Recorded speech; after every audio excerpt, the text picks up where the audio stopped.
America, Israel మరియు Iran ఈ మూడు దేశాల మధ్య కొన్ని దశాబ్దాలుగా ఓ నీడ యుద్ధం నడుస్తోంది. కాని ఇప్పుడా పరిస్థితి మారి అది ఒక ప్రత్యక్ష ఘర్షణగా మారింది. అసలు ఈ పరిస్థితి ఎందుకొచ్చింది? ఎలా ఈ స్థాయికి చేరింది? గలెన్ విడమర్చి చూద్దాం. ఇక్కడసల ప్రశ్నేంటంటే, ఇన్ని సంవత్సరాలుగా తెరవెనక జరిగిన ఈ పోరాటం ఉన్నటుండి బహిరంగ యుద్ధంగా ఎందుకు మారింది? ఈ ప్రశ్నకు సమాధానం అంత తేలిగ్గా దొరకదు. దీని వెనుక కొన్ని దశాబ్దాల చరిత్ర ఉంది. ఆ లోతుల్లోకి మనం వెళ్ళాలి. ఈ టెన్షన్స్ అన్నీ పీక్స్కి చేరింది 2026లో. అక్కడ కథ ఒక ప్రమాదకరమైన మలుపు తీసుకుంది. అమెరికా, ఇజ్రాయెల్ కలిసికట్టుగా ఇరాన్పై నేరుగా దాడులు చేశాయి. ఆ దాడులతో పరిస్థితి పూర్తిగా చేయిజారిపోయింది. అసలు అక్కడిదాకా ఎలా వెళ్ళిందో చూద్దాం. అయితే ఈ దాడిని అమెరికా, ఇజ్రాయెల్ ఏమన్నాయంటే ఇది కేవలం ఒక ముందు జాగ్రత్త చర్య అని చెప్పాయి. అంటే ఇరాన్ తమపై దాడి చేసేదాకా ఆగి నష్టపోవటం కన్నా ఆ ముప్పును ముందే పసిగట్టి దాన్ని తుంచేయాలని నిర్ణయించుకున్నాయన్నమాట. కాని ఇరాన్ ఏమాత్రం సైలెంటుగా లేదు. వాళ్లు కూడా ఏమాత్రం తగ్గలేదు. ప్రతీకారంతో రగిలిపోయి అమెరికా సైనిక స్థావరాలు, ఇజ్రాయెల్ టార్గెట్ల మీద క్షిపణులు, డ్రోన్లతో విరుచుకుపడింది. దీంతో ఒకప్పుడు నీడలా సాగిన యుద్ధం ఇప్పుడు పూర్తిస్థాయి సైనిక ఘర్షణగా మారిపోయింది. అయితే ఈరోజు మనం చూస్తున్న ఈ పరిస్థితి ఒక్క రాత్రిలో రాలేదు. దీని మూలాలు అర్థం చేసుకోవాలంటే మనం టైంలో కొంచెం వెనక్కి ప్రయాణించాలి, కొన్ని దశాబ్దాల వెనక్కి. 1979 ఈ మొత్తం కథలో ఇదొక టర్నింగ్ పాయింట్.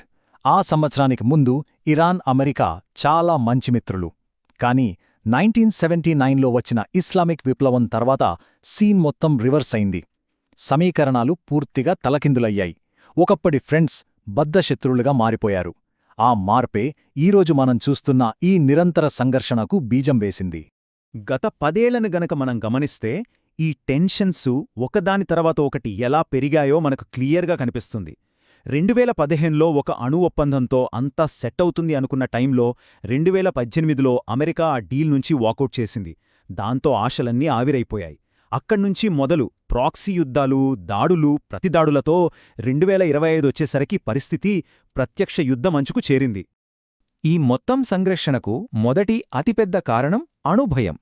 ఇరాన్ రహస్యంగా అణుబాంబును తయారు చేస్తోందని అమెరికా, ఇజ్రాయెల్ బలంగా నమ్ముతున్నాయి. ఇది తమ ఉనికికే ప్రమాదం అని వాళ్లు భావిస్తున్నారు. కాని ఇరాన్ వాదన వేరేలా ఉంది.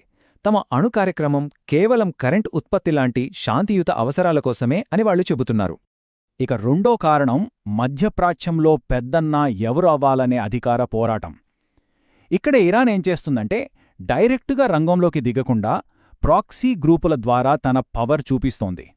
అంటే లెబనాన్లో హిజ్బుల్లా, గాజాలో హమాస్ లాంటి గ్రూపులకు సపోర్ట్ చేస్తూ వాటి ద్వారా అమెరికా, ఇజ్రాయెల్ ప్రయోజనాలను దెబ్బకొడుతోంది. ఇక మూడోది భావజాలం, అంటే ఐడియాలజీ. ఇరాన్ యొక్క పశ్చిమ దేశాల వ్యతిరేక విప్లవ సిద్ధాంతం ఒకవైపు, మరోవైపు తన ఉనికికే ప్రమాదమని భయపడే ఇజ్రాయెల్ సెక్యూరిటీ టెన్షన్స్, దశాబ్దాలుగా పాతుకుపోయిన ఈ ఒకరిపై ఒకరికున్న అపనమ్మకం వాళ్లని దగ్గరికి రానివ్వడం లేదు. ఈ గొడవంతా ఆ మూడు దేశాల మధ్యే కదా, మనకేంటి సంబంధమనుకుంటే పొరపాటే. దీని ప్రభావం అలల రూపంలో ప్రపంచమంతా వ్యాపిస్తుంది, మనందరి జీవితాలను కూడా టచ్ చేస్తుంది. అదెలాగో ఇప్పుడు చూద్దాం. చూడండి, మధ్యప్రాచ్యంలో ఏ చిన్న అలజడి జరిగినా దాని ఫస్ట్ ఎఫెక్ట్ ముడిచమురు ధరలపై పడుతుంది. ఆయిల్ ధరలు పెరిగాయంటే మన పెట్రోల్, డీజిల్ రేట్లు ఆకాశాన్నంటుతాయి. దానివల్ల రవాణా ఖర్చులు పెరిగి చివరికి మనం కొనే కూరగాయల నుంచి ప్రతి వస్తువు ధర పెరుగుతుంది. ఇది నేరుగా గ్లోబల్ ఇన్ఫ్లేషన్ని ప్రభావితం చేస్తుంది. డబ్బు సంగతి పక్కన పెడితే అసలు నష్టం మనుషులకు. ఈ యుద్ధం పక్కదేశాలకు కూడా వ్యాపించే ప్రమాదం ఉంది. సామాన్య ప్రజలుండే ఇళ్లపై, వాళ్ల ఏరియాలపై దాడులు జరుగుతాయి. ఇళ్ళు, హాస్పిటల్స్ అన్నీ నాశనమవుతాయి. ఆర్థిక ఆంక్షల వల్ల సాధారణ కుటుంబాలు రోడ్డున పడతారు. నిత్యం భయంతో బతకాల్సిన పరిస్థితి. మరి ఇంత క్లిష్టమైన సమస్యకు అసలు పరిష్కారం లేదా? శాంతికి దారులున్నాయా, లేక అన్నీ మూసుకుపోయాయా? ఈ చివరి సెక్షన్లో ఆ విషయాలే చూద్దాం. శాంతి ఎందుకు సాధ్యం కావట్లేదో ఈ టేబుల్ చూస్తే క్లియర్గా అర్థమవుతుంది. ఇక్కడ సమస్య ఒక్కటి కాదు. ఇరాన్ అణు కార్యక్రమం ఆపేస్తే దాని ప్రాక్సీ గ్రూపుల సంగతేంటి? ఇజ్రాయెల్ సెక్యూరిటీ భయాలు తీరితే ఆ రెండు దేశాల మధ్య ఉన్న సైద్ధాంతిక శత్రుత్వం పోతుందా? ప్రతి సమస్య మరొకదానితో ముడిపడిపోయింది. అందుకే పరిష్కారం అంత కష్టంగా మారింది. అయితే ఆశ పూర్తిగా చచ్చిపోలేదు, దారులు పూర్తిగా మూసుకుపోలేదు. మళ్లీ చర్చల దగ్గరికి రావడం, ఐక్యరాజ్యసమితి లాంటి సంస్థలు మధ్యలో ఉండి మాట్లాడించడం, ఇరు పక్షాల మధ్య నమ్మకాన్ని పెంచే చిన్న చిన్న అడుగులు వేయడం, ఇవన్నీ చాలా కష్టమైనవే. కాని ఈ వినాశనాన్ని ఆపడానికి ఇవి తప్ప మరో దారి లేదు.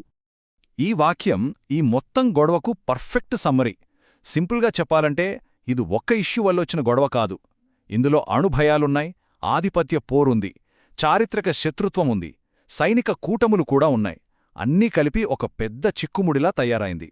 చివరగా మనం గుర్తుంచుకోవాల్సిన అతి ముఖ్యమైన విషయమొకటుంది.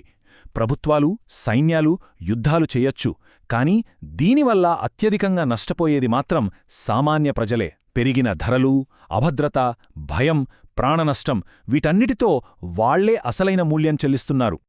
కాబట్టి మనల్ని మనం వేసుకోవాల్సిన ప్రశ్న ఒక్కటే: దేశాల మధ్య జరిగే ఈ అధికార పోరులో నిజంగా అంతిమంగా మూల్యం చెల్లించేది ఎవరు?